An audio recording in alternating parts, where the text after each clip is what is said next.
ও দাদু দাদু, কোথায় যাচ্ছ শুনি? না রে ভাই, কোথাও যাচ্ছি না। এই তো সামনে একটু চায়ের দোকান থেকে চা খেয়ে আসি ভাবলুম। ওহো, চা খেতে যাচ্ছ আর আমাকে নিয়ে যাবা না? আমি তোমার সাথে যাব দাদু চা খেতে। দেখ ভাই কেলটু, তুই এখন অনেক বড় হয়েছিস। তুই যদি এখনো আমার পিছু লাগিস তাহলে চলবে? ও হো হো হো দাদু, আমি তো ভেবেছিলাম তোমার চোখের সমস্যা। এখন তো দেখছি না। এখন তোমার সাথে চায়ের দোকানে চা খেতে যাচ্ছে আর তুমি বলছো আমি বড় হয়েছি। ওই যে আমার বল্টু, আমার বয়স আর তার বয়স সেম।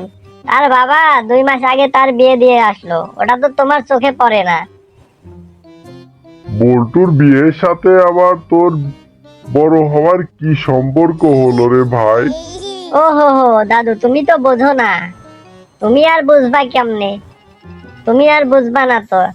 তোমার সাথে চা খেতে যেতে চাইলে বড় হয়ে যায়। আর যখন ওই যে আমার বয়সী ছেলেরা বিয়ে করে আনে, তখন তুমি বলো এখনো তোর বয়স হয়নি, তুই অনেক ছোট। আর যখনই তোমার সাথে কোথাও যেতে চাই, তখনই তুমি বলো আমি বড় হয়ে গেছি। তো বড়ই যখন হয়ে গেছি, বিয়ের কথা তো একবারও বলো না। তবে রে শালা। এই দাদু খেপেছে, পালাই পালাই।